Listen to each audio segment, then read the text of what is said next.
All right. Um, John, I think, is in his car, so he may be able to dial in a few minutes. Perfect.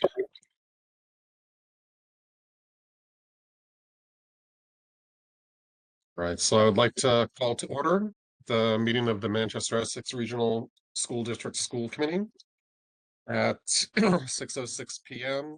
on February 10th, 2026. We will start things off as we usually do with any public comment, since we are fully remote today due to potential weather and timing of that. Uh, if you have a public comment, please do put your name and address in the chat and we will go down the list.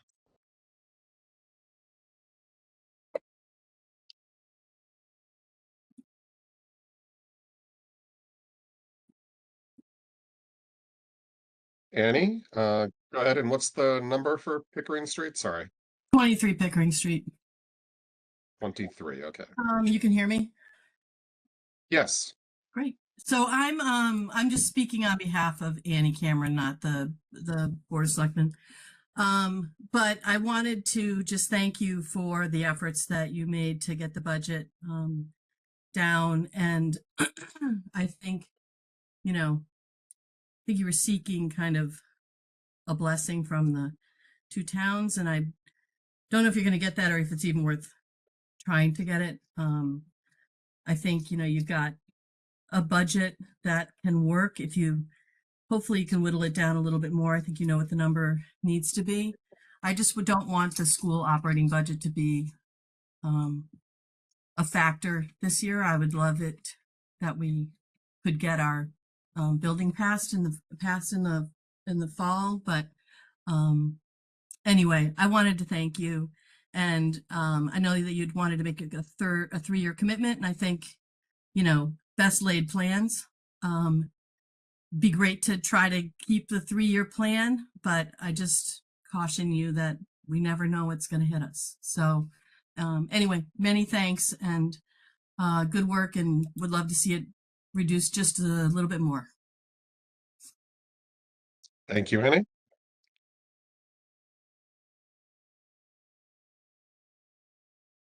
Again, for anyone that may have just joined us, if you have any public comment, please put your name and address in the chat.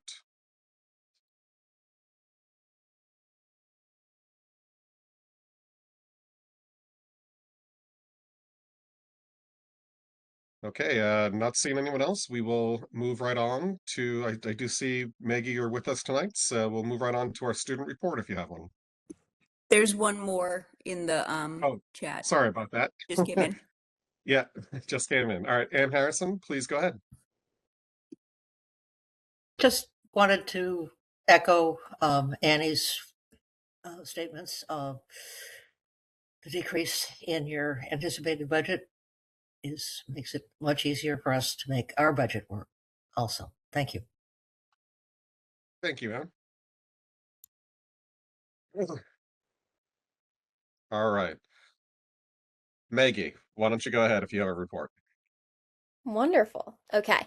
So I'll preface this with we were intending to meet today, but due to the scheduling of some of our members, we were unable to meet as student advisory board committee group, whatever. So we do not have a report back on any of the things that were talked about last time. But I think we're planning to reschedule for some time after break and should have met before the next meeting. So that's good. Most of our stuff is continuing on smoothly. I know that the sports official season is wrapping up right now, and I think we start, ski and one other, track has states and leagues and stuff this week, and then starting next week we've got playoffs and stuff for things like basketball and other sports, so that's very exciting. The week after break, we've got more exciting stuff going on with, I know Drama Fest is happening then. I know robotics starts some of their competitions. I think debate has been having a lot of competitions over the weekends and stuff. So we've got a lot of extracurricular activities going on and stuff. Other than that, we have a few interesting things coming. We have a speaker coming in tomorrow, so I think I'll be able to better report out on that next time as well. But we've got some fun stuff, so most things are going pretty smoothly. I know we got report cards today as well, so everything's going pretty well. Yeah. All right, fantastic. Any questions for Maggie? Oh, my only question is, Maggie, we didn't really get to connect today. What was everyone just inundated with makeup work and trying to get caught up before the break? It sounds like two of the freshmen, I think, had like a test the same block, and I think the seniors had something going on. So I'm not sure if it was like makeup work or if it was just the way the block fell that we couldn't get together properly. Okay, just checking in. Thanks. Of course. All right, thank you, Maggie, as always. Really appreciate it. Very short chairperson's report tonight.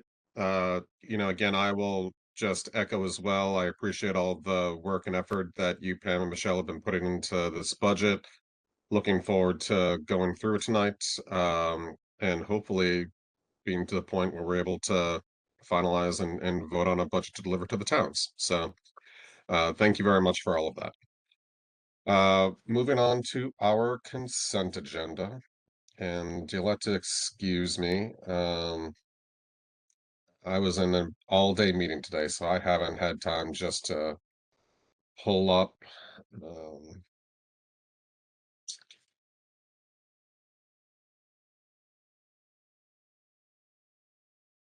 While you're pulling it up, I will give you the heads up that we do have out-of-state travel tonight.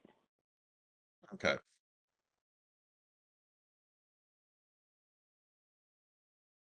Sorry, geez. All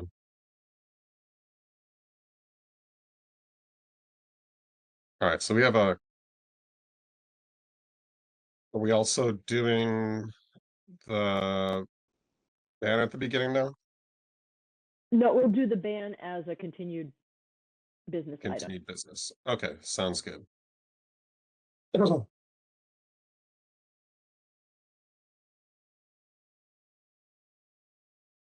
Sorry, I'm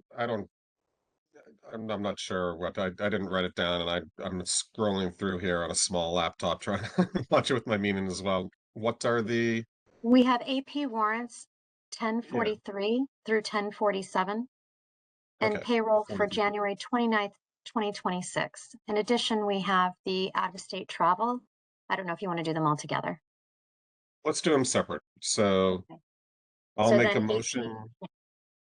Yep, I'll make a motion to accept warrants 10043 through 10046. Is that what it was? 10047.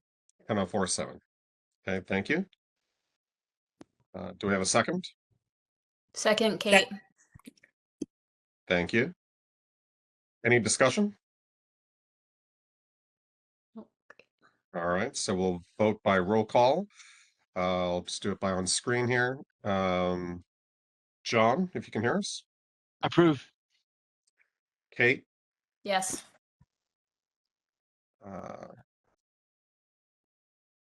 Teresa, Yes. Nadia, Yes. and sorry, who am I missing here? Jake. Yes. And I'm also a yes. Thank you. Next, I'll make a motion to accept our minutes from our meeting on, or do we have minutes for tonight? Yes, we do. Okay. Minutes from our meeting would have been I think it's January 27th, 2026. okay. I'll make a motion to accept our minutes from January 27th, 2026. Second. Second, Jake. Thank you, Jake. Any discussion or comments? All right. Once again, by roll call, Teresa, Yes. John, Approve. Kate, Yes. Jake, Yes. Nadia, Yes. and I'm also a yes. All right. And then I will make a motion to approve the London travel for the London trip request. This is for out-of-state travel and overnight travel request coming from sorry, I think that's it. Second. And this is for the student leadership team. Is that correct? Yeah, it's coming from the high school, and we have the coordinators on the call tonight along with Julie. So Courtney, Lauren, and Cami have coordinated the trip and can answer any questions if you have them. Perfect. So do I have a second? Second, Teresa. Thank you. Any questions, or should we, or Courtney, Lauren, do you have a quick just highlight of what this travel is around? Hi, I'm Lauren Woodcock, high school math teacher. Can you guys hear me? We Yeah. can. Okay, perfect. So we had the idea exactly a year ago. We were interested in doing a leadership trip. We looked at a couple different options. We ultimately decided on London. This is open to upperclassmen in the high school, so our current sophomores and juniors, so next year's juniors and seniors. It is open to males and females, but we are focusing on women leaders and women role models. So the trip would, one of my favorites, especially with Cami too, being female AD and very uncommon, a female athletic trader for a Premier League soccer team, Women in Parliament, going to L'Oreal Science Center. So lots of different leadership skills and getting that cultural experience as well. Okay, and the timing is during, it just says February 2027. Yeah, February break of next year. I think it was February 12th through February 19th or 20th. I can't remember the exact dates, how they fall. Great, so during a school break. Yes. Okay. Great, thank you. Any questions from the committee? I was just curious how the destination came about. I used to work at Beverly High School, and they actually do these trips almost every year. And so that's what got me thinking about it. And we are using a travel company, and this is one of their already predetermined locations. They had a couple different locations to choose from. Great, thank you. Yeah. Excellent. Jake, go ahead. I'm trying to understand the relation to our program. I see the kind of vision to graduate connections outlined there. Is this the leadership? Is there a club? Is this like student council, or is this, it doesn't appear to be part of a class or anything. How is this connected to our program? It is not part of a class or a club. We just thought it would be a great opportunity for a lot of our students who are leaders, have leadership qualities. Some students I know that we have spoken to have never even left the country. So just getting that aspect into, we think, is a really great opportunity for them.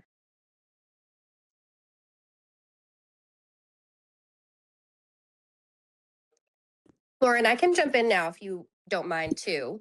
Yeah, If you Cami can hear too, me. if you want to add anything.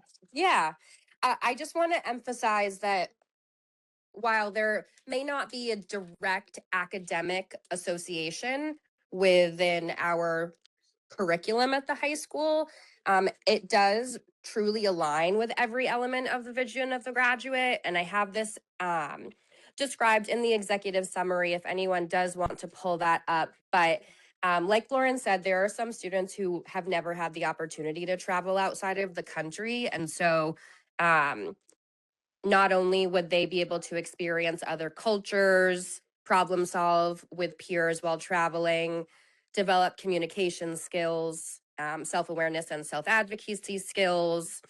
Our hope is that this trip sparks curiosity and innovation in travel and leadership positions. And so I think there's just as much value in the impact that this trip has on our vision of the graduate, despite there not being a direct academic connection to our curriculum at the high school. Hi, it's Julie. I would Hi. like to just add to that what I kind of like about this trip not being connected to a specific course or pathway is that, you know, we often have our band and chorus trips, or we have a lot of world language trips, and oftentimes is typically those students are in those classes. And in this instance, this can really bring together a lot of different students from a lot of different places in the high school. We don't have to all be taking this course during the year. So I like how this is kind of open. It is, you know, for upperclassmen, but it's open to anyone who's interested. And it doesn't have the prerequisite of kind of, well, you need to have done X, Y, and Z beforehand. I think they're doing a great job of just bringing together a lot of interested parties who want to learn about leadership and who want to be able to do it in an amazing place like London. I'll just offer the clarification that these are voluntary fee-for-service trips. It isn't connected to any class and no one is expected to go.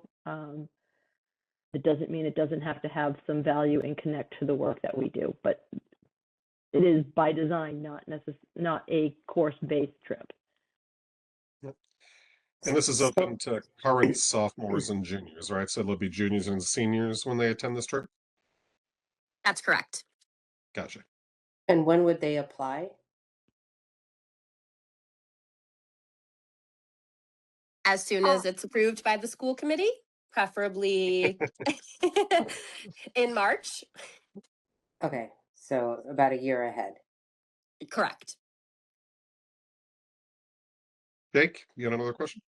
Yeah, so I just want to clarify. I think I've raised this about other international trips, and I think I know the answer, but I want to be sure I understand it. This is an expensive trip, right? Over $5,000 a student. I love the articulation of why it's valuable, but it's functionally not open to everybody because of the cost. Is there any support for students who can't afford that $5,000? Wonderful question. Yes, there is. Since we have been brainstorming this for literally a year, it was February break of last year where we really put this all together.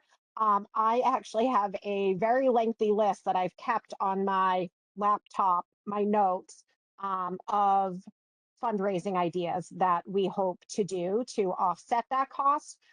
My daughter is a freshman at a different school, and she's going on an international trip, and you are given a direct link. And so I sent that out to all of our family, and we somehow raised $3,000 to offset our costs. I was really shocked by the generosity of a lot of our friends and posting that on social media, friends and family. So there are a couple. Oh, yes, Courtney. I just wanted to mention that the travel company offers scholarships and payment plans. I just want to make sure that was mentioned, Laura. Lauren, can I just clarify? Are you saying that individual students fundraise for themselves, or is that fundraising go into a pool that gets distributed?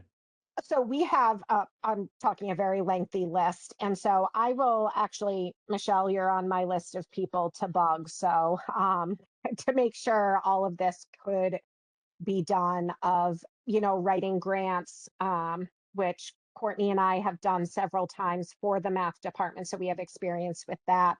And then being able to distribute it to those student accounts and how that would work, hoping that idea works and we're able to do that. And yeah, individual, if they, I gave this idea to Allison Shaw, who's senior class advisor. There's the online flower bulb sale. I think they raised $900. I think you can see what kids sold what. So my vision is we could then distribute it to those students accordingly. But again, I need to pick Michelle's brain on how fundraising ideas can work.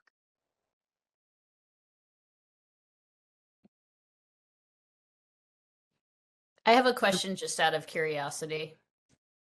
This has no bearing on my vote. I'm just curious, how does it work when we bring students to a foreign country and our students are legally of age to drink alcohol or engage in other activities that they would not be legally allowed to do in the United States, but they are legally allowed to do in the country that they're visiting. It is still a school-sponsored event, so they are not allowed to partake in those, even though it is legal in that country. Great, thanks. Typically, the tour company also has some pretty strict rules with that as well. So I have a lot of experience with ACIS, which is this company, which has been around for a long time, but EF Tours the same has some pretty strict language, and generally they have their own rules, but they also generally just highlight that you are on a school trip and your school rules apply. Great, thanks, Julie. Is there a cap to how many students you're able to bring? Nope, no cap. Oh, great. If there's nothing else, are we ready to vote? All right. Starting with Teresa. Yes. Uh, An enthusiastic yes. Nina, you're next now. Sorry. Yeah. Kate, you're next now. Yes. Nadia.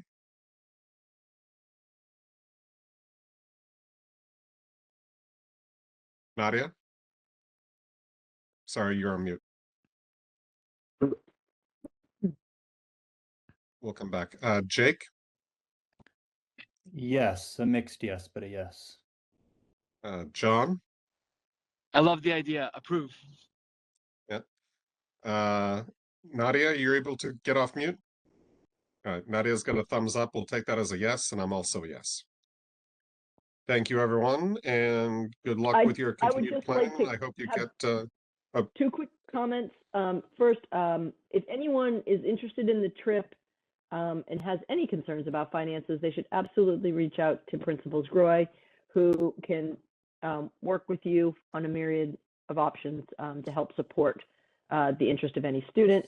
And then secondly, just a huge thank you to Courtney, Cammie, and Lauren for their patience and their stick-to-itiveness through this process, because we did go through several iterations and they were very accommodating with all of my asks, recommendations, and revisions. So thank you very much for taking the time and energy to do this on behalf of the kids. Yes, And thank you. As a student in a leadership position, I'm so excited. This is going to be awesome. Start fundraising, Maggie. Oh, I've been saving since this summer. Thank you all. Thank you, Julie. Yeah. Thank Thank you. you guys. Can I Thank you, just Lauren. check? Thank I'm you, not Courtney. sure we approved the payroll warrant. And with the, I just want to make sure we got that one as well. Don't believe we did. Yep. So I will make a motion to approve the payroll warrant for, and I'm sorry, I did not have time to, I read everything over the weekend and then I didn't have time to put together my sheet today. So the payroll warrant for, is there a date on it? Either is January 29th, 2026.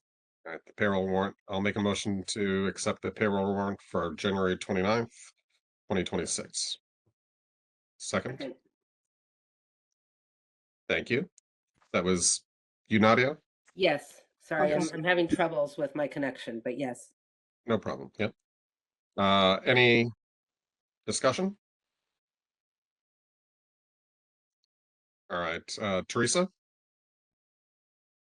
Yes. Nadia? Kate? Yes. Jake? Yes. John? Approve. And I'm also a yes. Thank you for the reminder, Maria. I appreciate it. Absolutely. Okay, so moving on now to our subcommittee reports. Did the facilities subcommittee meet? Okay. We did. John, would you like me to give the report? You bet. You're so good at it. All right. We've got this down. School building committee met last night. We approved vouchers for the design team and the OPM. We are still on budget. We also approved minutes. As a reminder, all of the materials are found on the building project website, presentations, materials, and videos. We had a report out from the first meeting of the mechanical, electrical, and plumbing working group.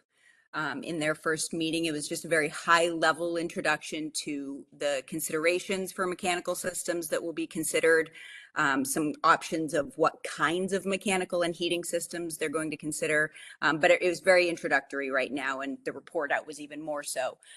Right now, we're still working with multiple iterations of designs, and once it gets down to one option, a preferred schematic design, then they will really dive in and move that forward. But we were able to get a report out that they have started their work together as a working group.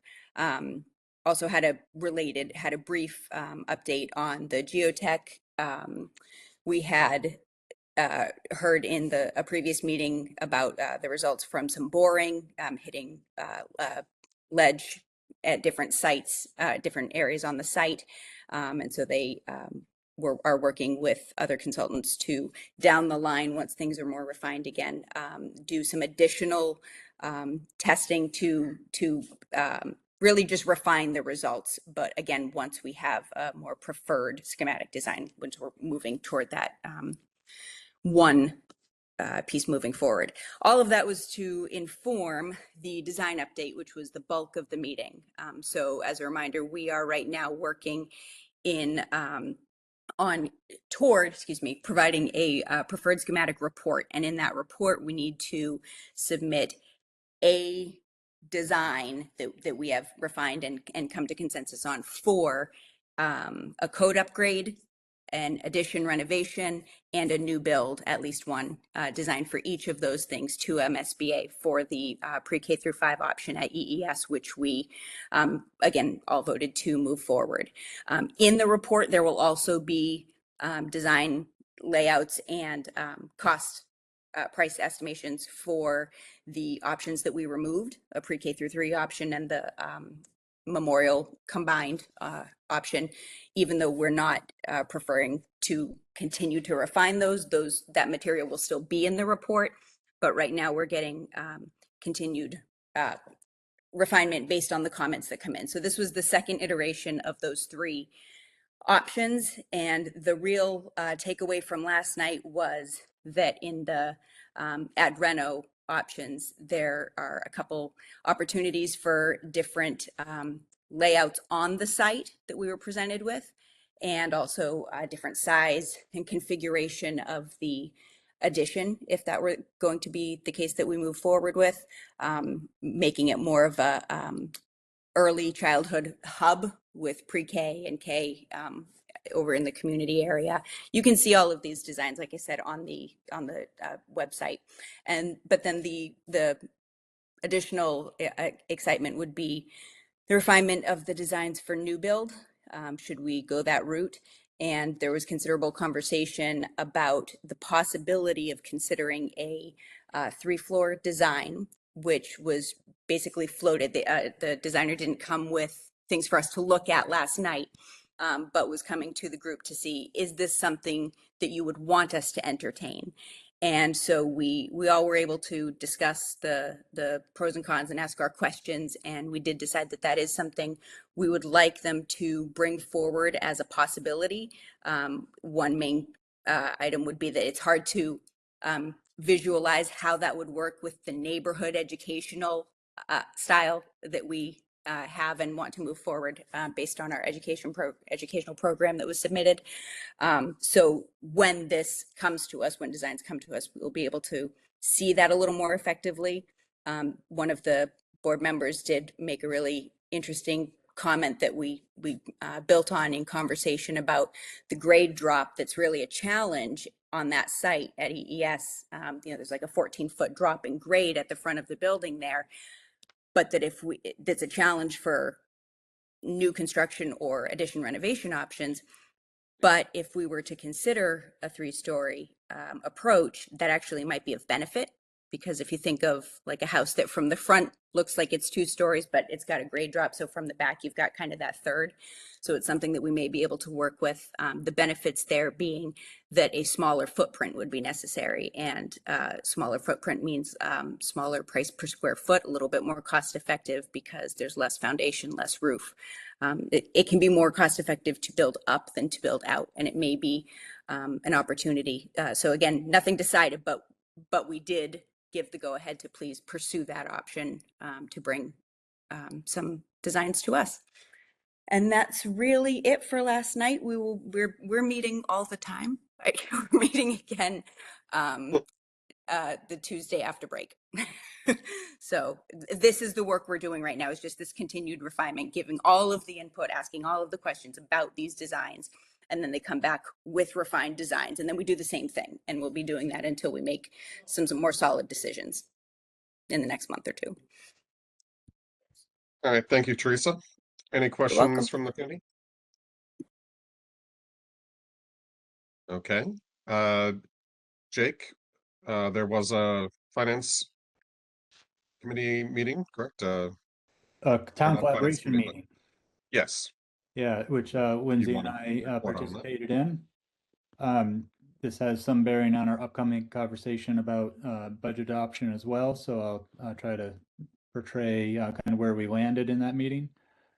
So first of all, as was alluded to by Annie and Anne in the open comments, both towns are very appreciative of the reduction and the efforts that we've undertaken. It makes both towns' budgets much more manageable. For Manchester, it likely avoids an operational override. There was still a little bit of uncertainty there, but certainly makes it much more likely. They are looking at a capital debt exclusion for a number of projects, so they've already got that on their plate, so they were happy to have the reduction. For Essex, it is likely to still trigger an override. But the lower amount from the town perspective certainly makes that easier and more palatable. So I'll motion in good direction. In the short term for this next fiscal year, all that's a big help and everybody's on board. In the long term, the towns are not in a position to kind of plan for an off ramp for our reserve use. We couldn't say that, we as a school, Lindsay and I, couldn't represent the fact or any indication that we are as a school committee on board for the 3-year plan ourselves. The towns similarly weren't going to take a stand on that either.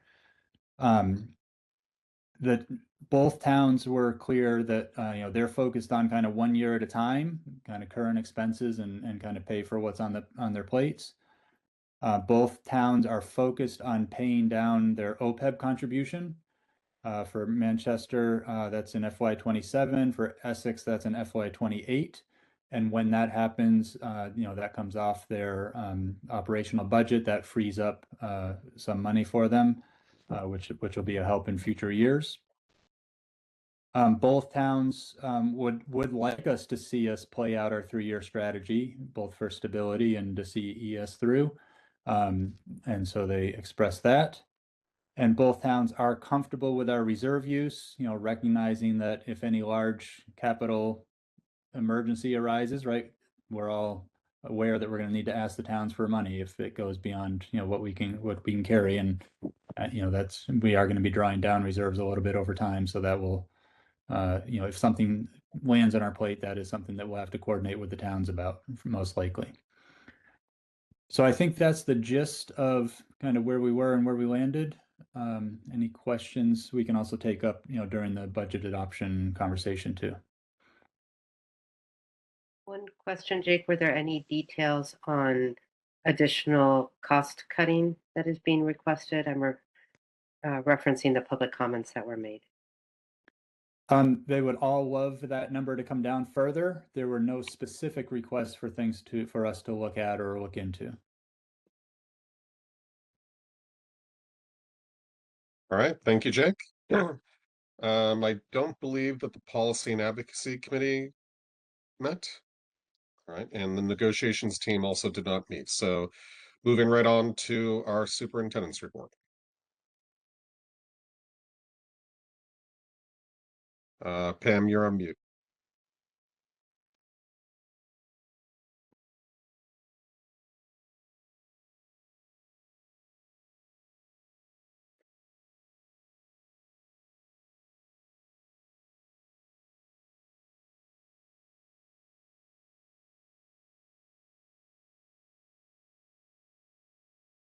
Sorry, I was just getting the share screen going. Okay, are you able to see? Yes. All right, we just this is fairly quick tonight.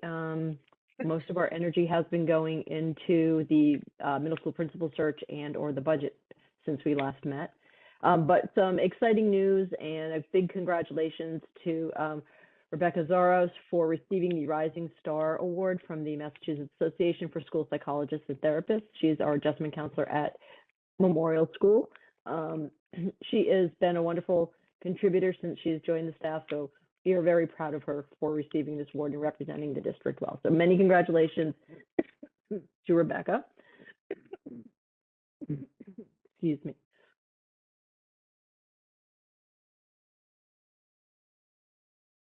We've been chugging along with the middle school principal search. We had 7 interviews beginning last Wednesday and Thursday and finishing up on this Monday. We had a wonderful pool of candidates, very experienced candidates, mostly sitting, long-time sitting assistant principals and principals, and we will be returning 4 finalists for site visits the week after the break. As of today, we are tentatively scheduling the 25th and the 26th for those extended day visits.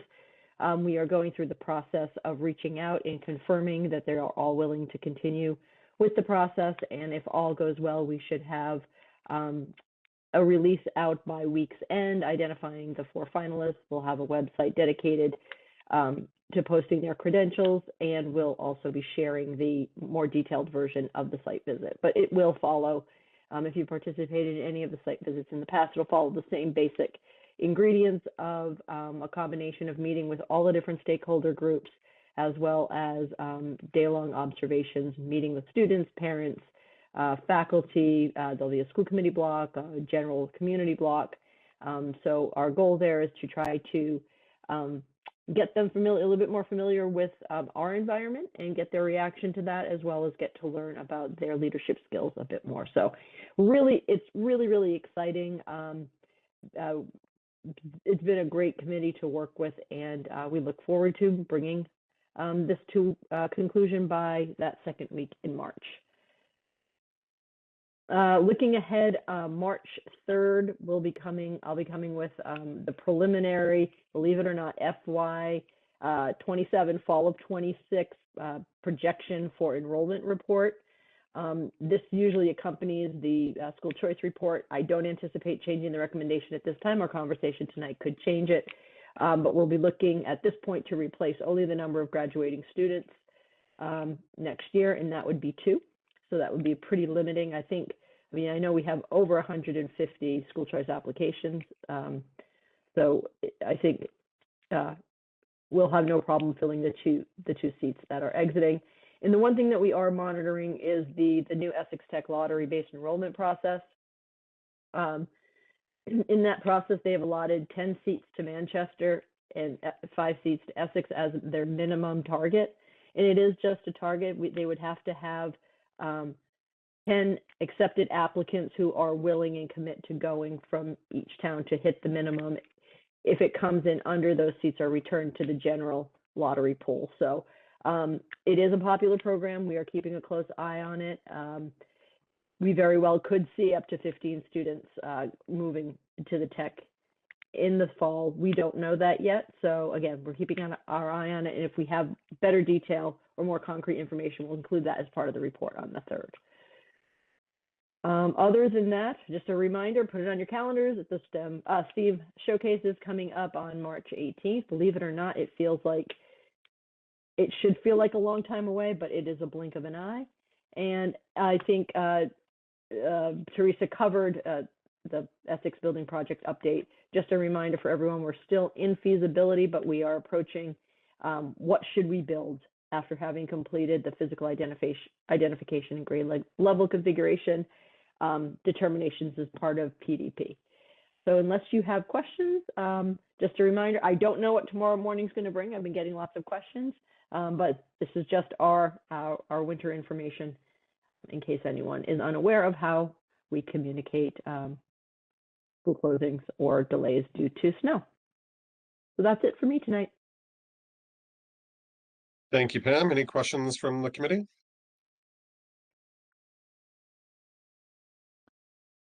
I have one about that, what are we doing anything to learn why students are applying to Essex Tech, or this is kind of a continuation of the conversation about why students are leaving.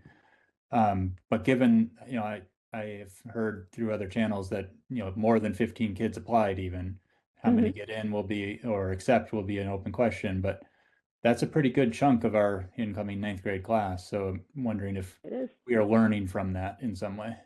Yeah, and I think it's worth a conversation in and of its own, because I would say that Essex Tech, the whole vocational school program responsibility on districts is very different than the question of why kids are leaving to go to private school, because we are actually obligated and responsible for filing our plans with the state of how we will promote and create access to going to visit and considering the tech as an option. So if we are helping students assess and making it available to them, we are actually working to connect the student with the program. I'm not really sure, other than some of the discussions that we're having, hopefully in the next month or so, what we could be doing locally to offer some comparable programming.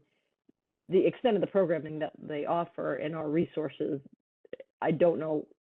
I don't have any ideas off the top of my head to suggest how we're going to compete with the breadth of their programming. But it is something that's of interest to us and a concern in terms of managing enrollment. Okay, go ahead. I was just going to respond to Jake's comment. Jake, I don't know how familiar you are with how the application process changed this year. So it used to be much more involved, and now it was simply entering a lottery. I can only speak for the limited demographic who I interact with, but I do have an 8th grader this year, and I think that a lot of parents, seeing how simple the process was this year, thought, well, we'll just keep this door open because it's as simple as filling in my address and my phone number, as opposed to going through a much more involved process. It would probably weed more people who are on the fence out earlier in the process. But I mean, we'll see how that shakes out. And they're adjusting to that shift, and all the communities are adjusting to the shift. So a community like I attended a couple of meetings where we were trying to provide feedback for their lottery process, because a school like Peabody was given, I think, 150, 130 slots initially. So there was inter-district lobbying to bring those numbers down. So originally Manchester was set at 5, but because of other inter-district lobbying, it was raised to 10. They are basing it on historic attendance, how many kids from each town they have there now. So there's some formula and logic behind how they've arrived at it. But they were told to move to a more school choice lottery approach, and less to a private school application approach. And that's what Kate was describing. So I think we're all watching and monitoring to see what the implication of that will be and how it impacts us. But it is a stress point, I would say, for several communities in the North Shore. All right. Next up, we are moving right along to our curriculum and instructional technology update with Miss Heather Leonard. Hi, Heather. How's it going? Hi, everyone. Hello. It's always a little more challenging virtually, but appreciate the safe call here. Yeah. Again, I'm going to keep my updates brief. I know there's other topics that are on the agenda tonight, so I wanted to just do a quick share of things that have been going on in our world. There's been a lot of efforts in content-focused work this year. So in previous years, we've done some focused efforts around professional learning or teacher collaboration that have been universal as far as like vertical practices. For example, last year we had some of the efforts around UDL, SEL, cultural competency, technology. So we're actually spending a great deal of time this year. Our two main focus areas in teacher practice have been that learning about and learning with AI. And the other piece has really been a lot of content focused efforts. So there's a lot going on, and it's actually really exciting and hard to be hard to be succinct with it because there's so many different moving parts across our district and across our disciplines. So a lot of really engaging work that the teachers are leaning into, and I really want to shout out like the teacher teams and our leaders have done really a wonderful job of moving forward a lot of the work that's taking place. Any one of these different pieces, and these are just a few examples of some of the things that have been taking place, especially, and this is primarily but not exclusively during our early release days, so the January and the one that was last week, the February dates, with some of these pieces that are continuing to move some of that work forward across our vertical departments and across our schools and district.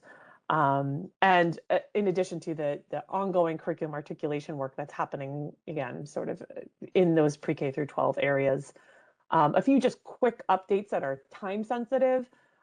We have wrapped and completed our mid-year iReady diagnostic. This again is a assessment that we're taking 3 times a year to let us do that pause and measure, and it is taken by students in kindergarten through 8th grade. So those parent letters will be coming home soon, so you can keep an eye out for that. Those are emailed. And following that, we, at the middle school, the teams are always together and working together, but at the elementary, it's a little trickier. So over the past few weeks, we've had our kindergarten through 5th grade teams cross district have a chance to get together to dig into this data and complementary data and be thinking about looking at student work. What does this mean for us instructionally, and sharing some of those really deep dive thinking tasks in like, what does the student work tell us? How does that align to our curriculum frameworks? What instructional moves can we make? What will we do if these students are in our classroom, and using exemplars of student work to be making some of those instructional plans in collaboration with their peers. And that partnership is the cross-district peers, the intervention team, and our content area coaches. So it's been really exciting to hear those conversations going on.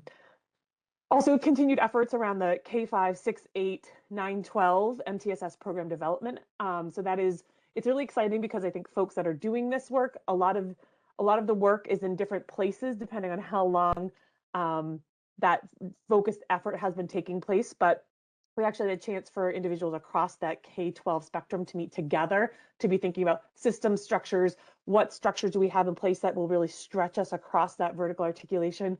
And then this past month, thinking about what does it look like, and what does that unique secondary twist need to be to build a really sustainable and developmentally appropriate programming. So that's continuing, and excited to continue to share more information with that as we go.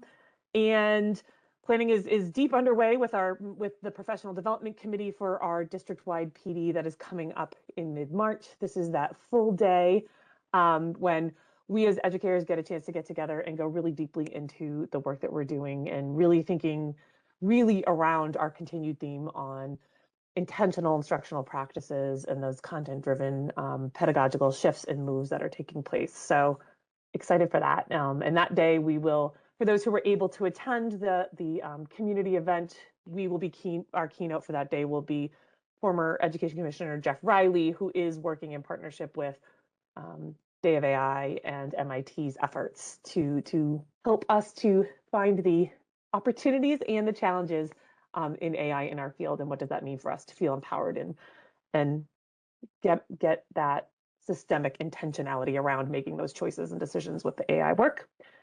And my final quick reminder, celebration, excitement is our STEAM Showcase. It's coming up. It's coming fast. I'm really excited about this. I want to call it a tradition, but this event, this community showcase that'll be taking place on March 18th. And excited about the wide range of presenters across grades, across our district, and with our community partners. And I know that there's going to be some really great student voice that's shown. So excited to see this tradition continue, and hope to see you all out there. And that's all I've got. All right, thank you, Heather. Any questions from the committee?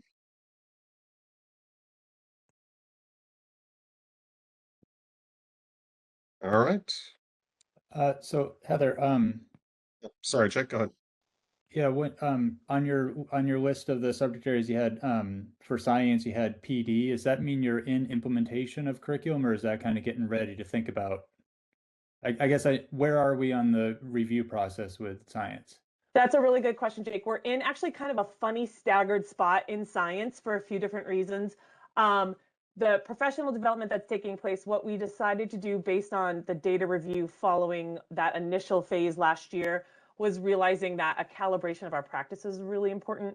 So our 6 through 12 teachers are working together around a professional development that's really around how are we centering our instruction in a phenomena-driven unit design, and what do those instructional practices look like and sound like in our room to center that type of student discourse and learning approach. So our teachers are working collaboratively through that training together. And then from there, sort of that next step in collaboration with that vertical piece is sort of what is aligned, what allows us to do what we need to do, and where are those spots that we know that maybe aren't. What I can share is at the elementary school level, there's a little bit of this strategic analysis of what similarly our 3 through 5 have been leaning into making that shift of that more dated routine of I'm going to teach you all of the content, I'm going to teach you all of the background, I'm going to show you some videos, teach you the key vocabulary, and then at the end you get to try this sort of overly scaffolded and predictable routine, and shifted it into that idea of here's a real world example of something happening in our world. What do we already know about it? What do we want to know about it? How can we use that, driving inquiry to center the learning structure? And at this point, given the shifts that have been taking place with our teachers, we know there's a bit of a intentional bandwidth when we're learning new instructional strategies and new curricular tools. So in our 3, 4, 5s, they've been collaborating together to look at the curricular resources they have, ensure alignment with the grade level standards with those tools, and then doing somewhat of a reordering of the units to almost take that final, more performative, lab into sort of centering that entry level phenomena, and then that inquiry cycle that follows. While our K1-2s have been primarily focused on the history social science alignment, they've now complemented it with doing some more strategic alignment around both the standard alignment and then the consistent curricular tools, which we're hoping to move them towards that piece coming up. So we're in a few different spots along the spectrum, but continuing to do that learning and that work based on some of the uncoverings of the initial data review from that last year experience. Great, that was very helpful. Thank you for the context and details there. One last question. Following our prior discussions around the math coaches, are they being deployed in a way that kind of meets highest need, or how are they being engaged currently? That is a great question. So we have 2 coaches. One is mathematics and one is literacy. They're both supporting our teachers in that kindergarten through 5th grade, actually pre-K through 5th grade across both of our elementary schools. I actually had a chance in a different meeting to connect with some teachers who were saying that I wasn't really sure about it. I didn't really know about the coaching thing, and now are almost protective of we need more time and want that opportunity and see that learning experience. And what we've really done is now that our teams have really had a chance to both share a lot of what's happening in their classrooms and also share like there's points of what they're hoping to grow and learn about. Our coaches are doing some of that personalized coaching of meeting with grade level teams, meeting with individuals, going into classrooms to provide feedback, going into classrooms to model, to co-lead, and then to allow the teacher to implement some of those practices. And additionally, they're doing some really targeted coaching around looking at what our student data is telling us about where we're doing well and where we have opportunity to grow, making shared decisions around something we're going to try to address that, implementing those methods with that coach like as a support on the side, and then coming back together to look at the next round of data to say, did we see the impact we expected to see? If we did, that's fantastic. What's next? If we didn't, what might we shift and how might we address it? So we're building in these cycles that are supporting individuals, supporting grade level teams, supporting building-based teams. And they're actually sort of, when one is in one building, one is in the other, because they're doing more of these deep connections with teams to really make sure that they're there and present and supporting that ongoing implementation and work. And they're not only working with our general education classroom teachers are also partnering and supporting our special educators and other staff in the building. So I don't know if that answers your question, but. I think it does. Okay. Happy to share more about that when if there's more time at a future one to really share a bigger step back. That end of year 2, I think, is a really interesting point when you're sort of thinking about a big shift in a system and an approach. And bringing on coaching is a pretty significant change, something I would expect to say by the end of year 3 or 4, I would say this is where I think we are and we're successful if we see this at the end of that piece. But I would be happy to provide a more thorough feedback, both from staff, coaches, and administrators, as we see through the end of that second full year of a cycle, if that's something that the committee is open to. Thanks. Yeah. Thank you, Heather. You're welcome. Thank you. Yeah. Okay, moving on to the Memorial School Building Project, bond anticipation note. And I think this is as simple as making a motion for us to approve the Memorial School Building Project $650,000 bond anticipation note via the language provided and via the document provided. Correct. Second. Second. Second, Teresa. Okay, thank you. Michelle, you want to quickly just describe what this is for? So this is our hopefully final bond anticipation note for the Memorial Elementary School building project. We have whittled the balance down to $650,000, which is the remaining outstanding amount of the hopeful reimbursement from MSBA. We are in the pipeline for our final reimbursement and audit. So we need to do this, otherwise the Department of Revenue would basically withhold part of our E&D for that amount of money. So we get these bond anticipation notes, so they do not withhold that. Hopefully this will be the very last year in ban renewal for this particular project. It was sold last week and it was picked up by Stern Brothers at an interest rate of 3.25% with a premium return of $265 and will be due February 26, 2027. Thank you, Michelle. Any discussion? I have a couple questions. Just can you clarify this? And I know I've had at least one of these questions answered before, but it's been a while. Can you clarify the term, the premium, the last one you just said, the $265? The premium. So basically they're charging us 3.25% interest, which is roughly $21,000 for the year, but they're also giving us a premium of $265 to offset that cost. Usually the premium's a lot more substantial than $265. So, on 20, okay, so. Yeah, on 21,000, so really it's just pennies. So it will go back into the construction account and then it will be used to pay off the final note next year.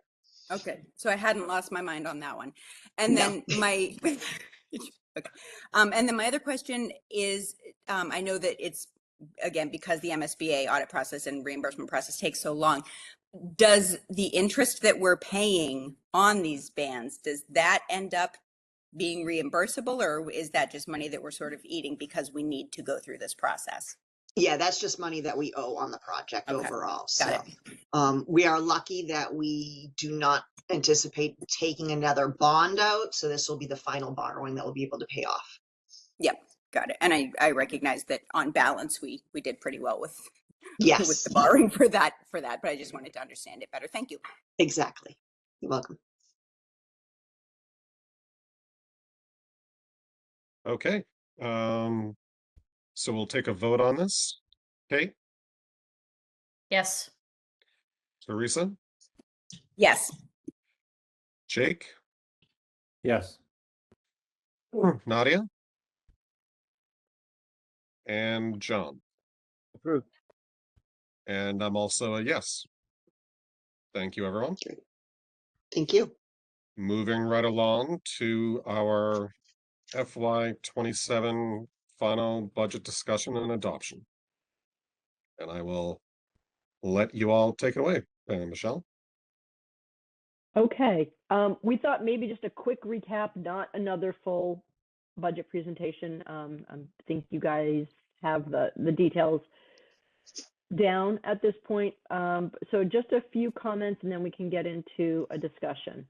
So we're bringing the proposed budget to you tonight. It maintains current services, current level services at same class sizes, programs, scope of course offerings, and staffing totals remain the same, with the caveat that we do anticipate and frequently will look at reorganizations or redistribution of staff to address identified needs throughout the district. So just level services doesn't mean the same, it just means the same scope and allocation of resources in certain areas. The budget does support the strategic and current district improvement plan, allows us to continue our our work toward growth and improvement. And the budget at this stage reflects containment strategies that we had discussed with the committee to help manage the known pressures while preserving the overall program. So how did we get here? I think at collaboration, it was interesting. And sometimes if we've been doing this, for those of us who've done this a long time, we understand the basic rhythm of the budget process. But it's probably worth noting that we do start our budget process and create our initial tentative budget in November. So we're at that point in time, we're working with assumptions and recommendations from our broker for health insurance. We probably have the best lens on our expenditures and our staffing costs, but it's very early. So the tendency is to, by design, be conservative with those assumptions, because our goal going from tentative to proposed budget is to be moving in a downward trajectory, not coming to people at the last minute to say our initial assumptions were too liberal and we have to raise the budget at the last minute. So it is an interesting exercise of how we do it. And this year, with the general assumption, the initial assumption on health insurance premium growth at 20%, our budget was significantly higher than it is now. So our health insurance went from tentative at 20% to 14% in the current budget. That in and of itself was a $258,000 reduction to our budget. We had discussed the OPEB strategy. So seeing the initial tentative budget in the 7% range, we of course had concerns about the affordability of that budget. So we went back to the drawing board and brought some ideas to school committee. One of them was looking at the OPEB contribution as a flat contribution and resulting in taking the projected contribution of nearly $800,000 down by about $500,000. That seemed to be an idea that the school committee supported. So we built that into the 127 iteration of the budget. And at the same time that we always go back and relook at our initial assumptions, we were able to identify additional $250,000 in circuit breaker funds that could be applied to out-of-district costs. As a reminder, circuit breaker is a reimbursement, a statewide reimbursement fund that supports districts for high cost out-of-district placements. The monies are provided to the district after the fact, so we get reimbursed for costs incurred. Those reimbursements go in a 2-year revolving fund. So Michelle was able to assess that current revolving fund and determine that we needed to and should spend $250,000 additional. So we have built that into the budget, and we were able to take down the general salary line by $70,000 by including some anticipated retirement savings. So between the tentative budget and the proposed budget, we were able to make a $1.1 million reduction to bring it in at in the 3% range. So as a recap, our general fund budget increase right now is 3.87%. The operating assessments at 3.85. In the split out for Manchester is 3.7 and Essex 4.03 after the apportionment formula. We are going to recommend, I'm going to recommend moving forward with this version of the budget tonight. We have no additional information at this time from the insurance broker. We are hopeful that that number can still be revised down, but we have nothing concrete on which to do so at this point in time. So our recommendation is to move forward as is. Additionally, as a separate vote, you're voting the capital budget. This is the debt service for the middle high school and Memorial School. We just appropriated some funds for that before moving to this agenda item. So this is the long-term financing for the middle and high school and Memorial School. We'll be talking soon about what that's going to look like for Essex and how we're going to structure that. But this is just our overall obligation that gets apportioned to the towns. Then, as part of our discussion, if you do accept moving forward with the proposed budget tonight, I think consideration for March is if we do receive some additional reductions in the healthcare premium renewal rate, what are you thinking in terms of a strategy for managing that reduction? You know, we would have the option of just making a straight reduction to the budget. We could put money back into the OPEB contribution, or we could reduce the amount of E&D being used. Any and all of those, or a combination of those, would be on the table in March. So I think that's an interesting discussion for us to have tonight in preparation for some decisions that might come a month from now. And then I think what I heard from the public hearing and the previous meeting conversation is that the idea of a student activity fee is one that we should explore and model, not for fall 26 necessarily, but potentially for implementation in fall of 27. If you'd like an accelerated timeline, we could certainly try to do that. So I guess recapping, the recommendation is to move forward with the 127 iteration of the budget. Thank you, Pam. So we can, I suppose, kick off by, and you know, if we want to just raise hands and we can just go in whatever order we'd like to, we can all, I suppose, make comments and move through this process. So if anyone would like to start. Chris, do we want to start with a motion and have discussion, or do you want clarifying questions before, or how do you, I just want to make sure I'm saying the right things at the right time. No, that's a good point. Yeah. Unless there are any clarifying questions, we will make a motion. All right. Not seeing any, I will make a motion to approve the FY27 operating budget in the amount of $33,853,368. I have a second? I second.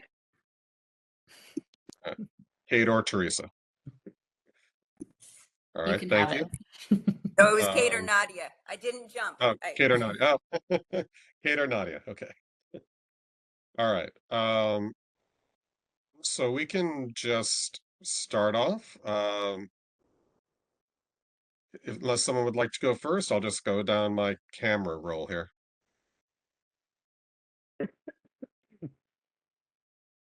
All right.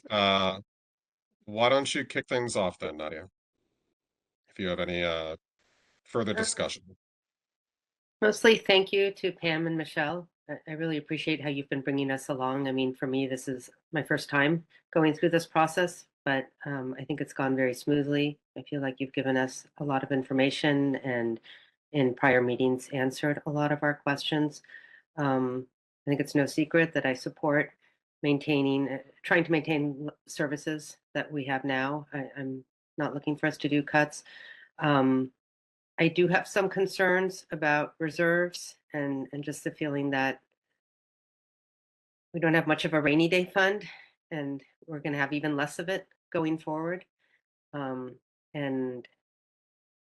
I don't see a way out. You know, I don't think bringing to the towns a higher budget is a solution, at least this year. Thank you, Nadia. Teresa?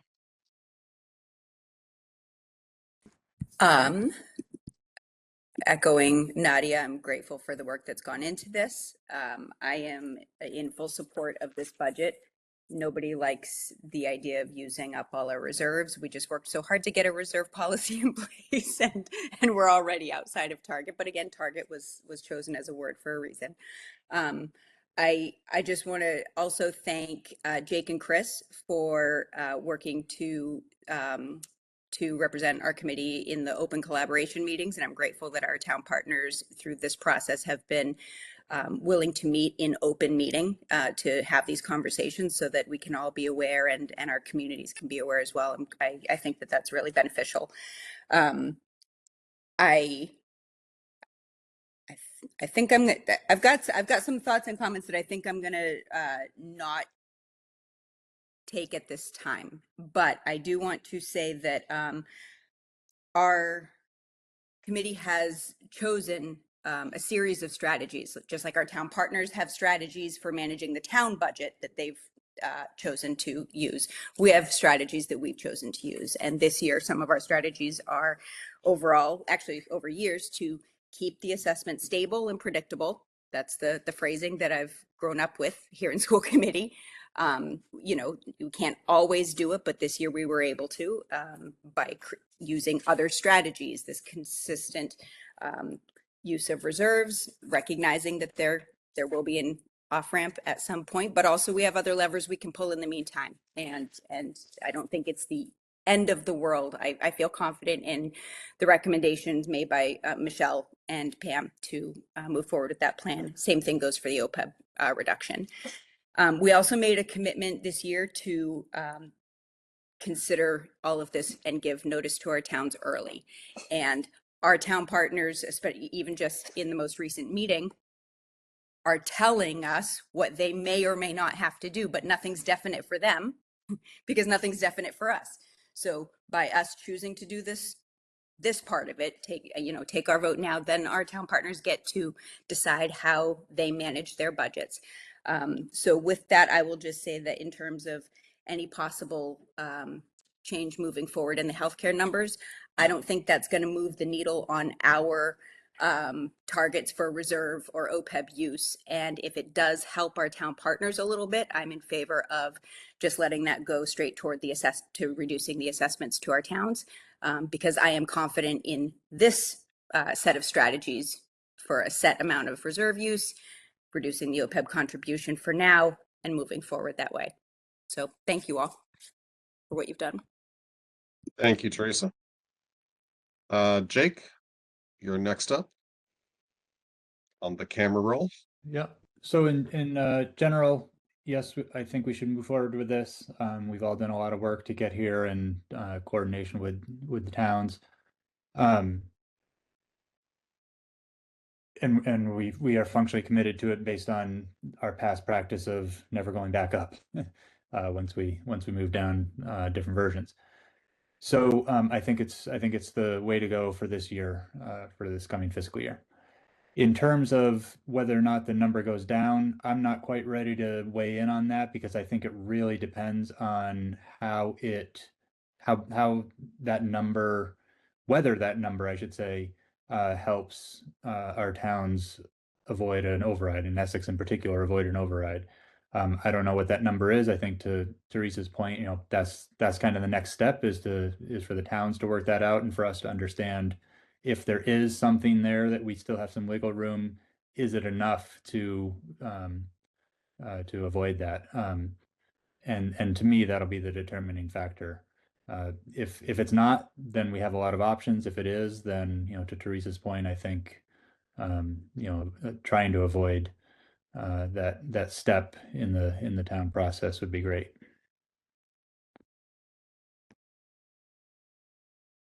Thank you, Jake. John, did you have any comments or anything to add? No, nothing beyond what's been said already. I do support this budget and I appreciate all the hard work that went into it. Thank you. Thank you, John. Kate?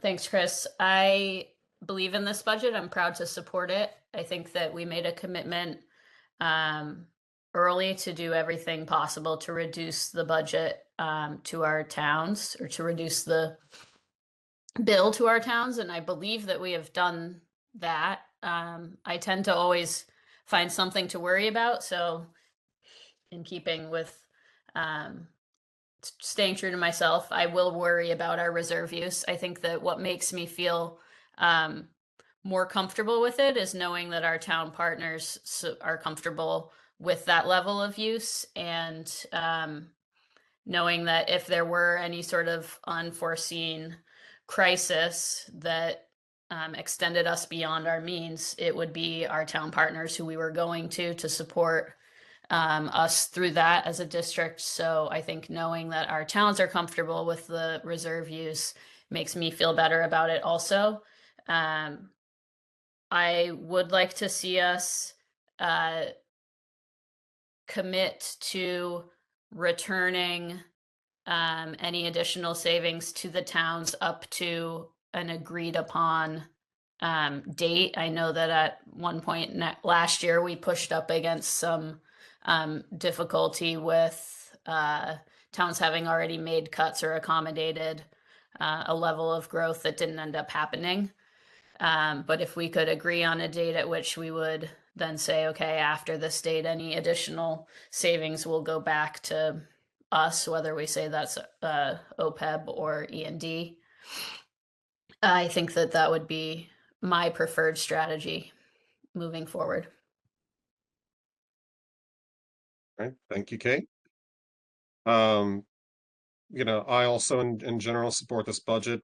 You know, I have concerns, I think, like everyone else does.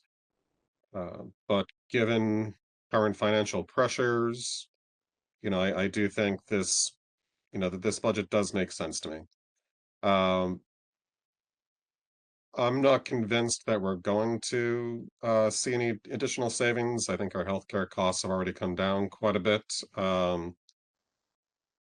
And you know, I very much understand the desire to, you know, have every single budget every single year as low as possible. You know, with that being said, though, you know, every bit that we reduce our budget this year, that means that our growth potentially goes up a little higher by a couple of tenths of a percent the next year, right? Because the growth,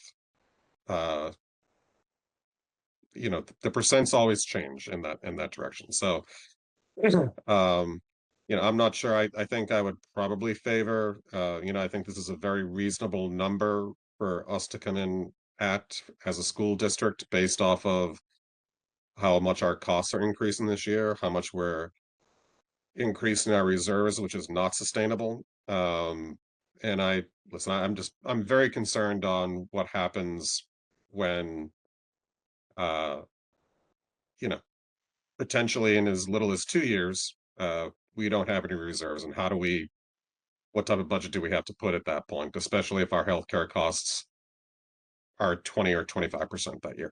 It's just very concerning to me in general, but again, I understand the needs of all our stakeholders to have a budget come in at the most reasonable rate that we can you know,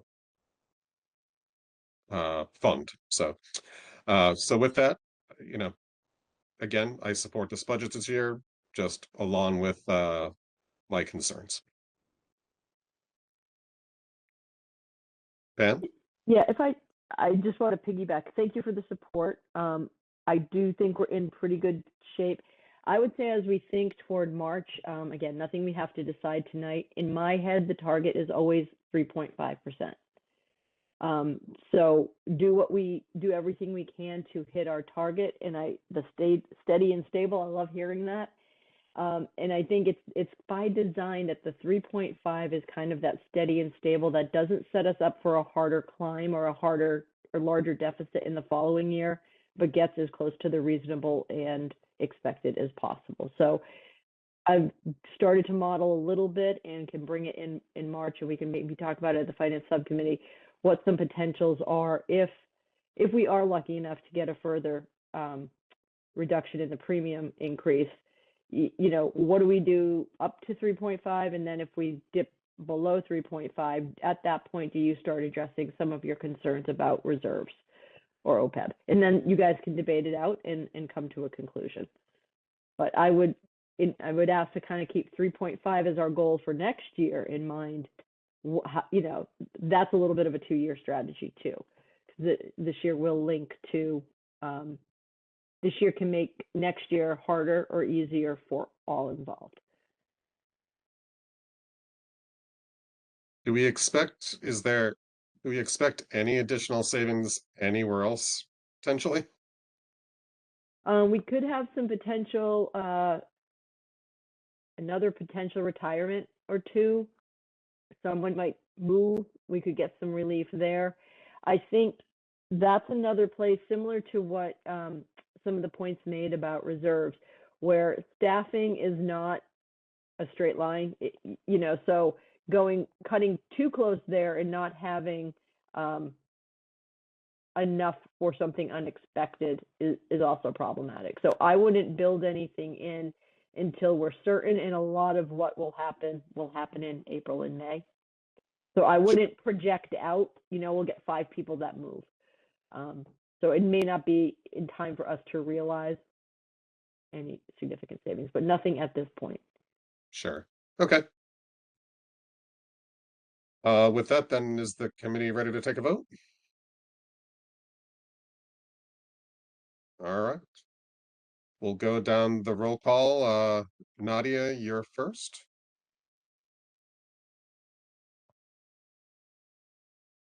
Nadia's on. Yeah, sorry, I lost connection.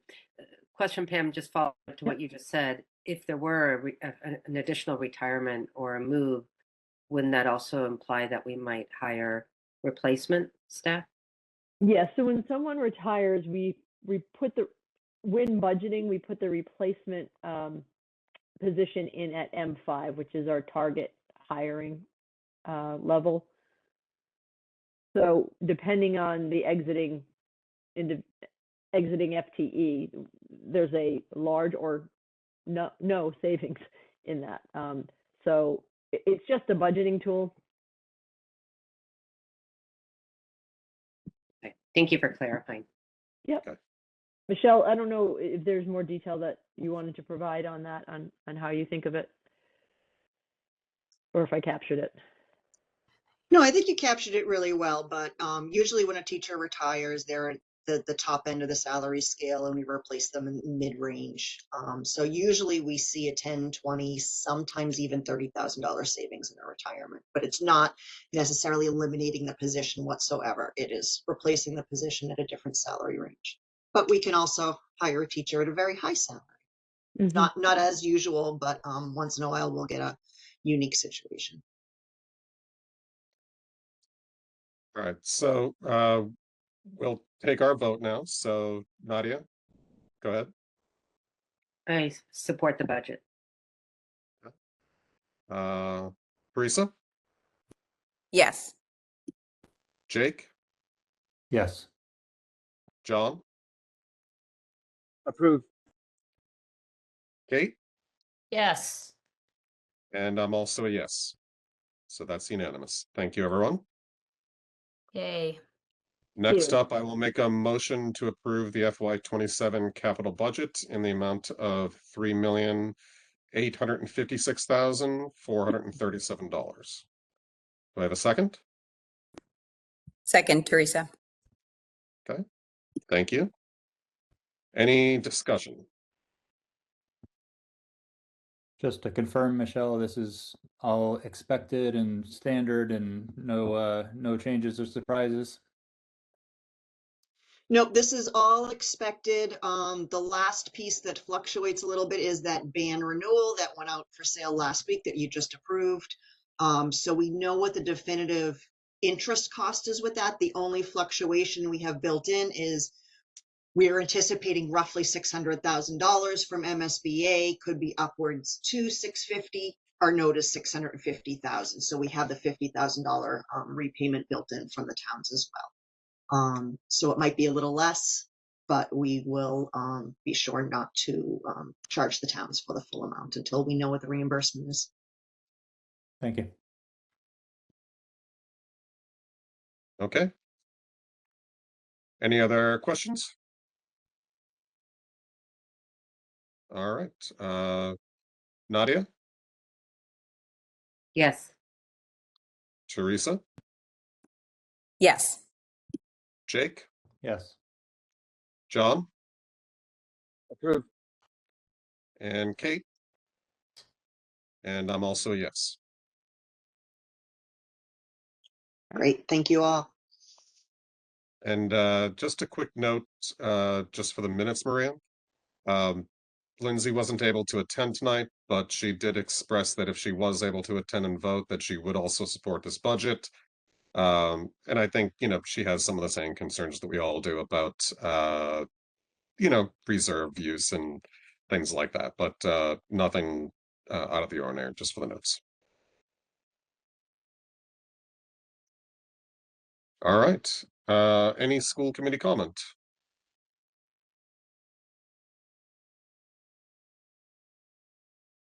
I have a quick comment. In general, I think this has been one of the smoothest budget processes I've probably been through in my 5 years here on the school committee. So I appreciate not only all of your work, Pam and Michelle, but also the committee, your level of professionalism and insights during this process. And I'm sure I'm not the only one who appreciates that. I think we've already heard a bit from our towns who also appreciate this, and I'm sure a lot of our tax-paying residents do as well, and our students and teachers. So thank you very much, everyone. Thank you. Unless there's anything else, I'll take a motion to adjourn. So moved. So moved. Oh, there you go. All right. Second. Nadia, Yes. Teresa, Yes. Jake, Yes. Oh, sorry. John, Approved. and Kate. Yes. And I'm also a yes. Thank you very much, and thank you everyone for the flexibility to do this remotely tonight. I can't see outside right now, but I think the snow is coming down pretty heavy, so I'm sure everyone that has a commute is very appreciative that they're already at home.